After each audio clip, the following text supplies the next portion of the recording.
நம்ம மனது, அதாவது நம்ம ஆத்துமா தேவ சமூகத்தில் உட்காராமல் மேல் டாப்லேயே கரெக்டாகிடும். இதெல்லாம் சரியாக போகும், இங்கே சரியாகாமல் போயிடும், இது கோளாறாகிடும். ஆனால் நம்ம எல்லாம் தான் பண்ணுறோம், கரெக்டாக தானே பண்ணுறோம், எங்கே கரெக்டாக பண்ணுறோம் அப்படின்னா ஆத்துமாவில் பிரச்சனை ஆகிடும். அதனால சொல்கிறாரு, இது வந்து நினைவு கூற வேண்டிய இடம். அதனால தான் பாருங்கள், எவ்வளோ பெரிய மனுஷனாக இருந்தாலும் சரி, வேதத்தில் கொண்டு போய் தேவன்கிட்ட போய் உட்கார வச்சுருவோம் அவனை.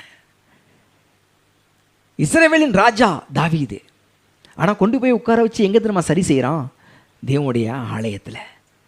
யார் அவன்? இஸ்ரவேலின் ராஜா. ஆனால் எங்கே போய் சரி பண்ணுறான்?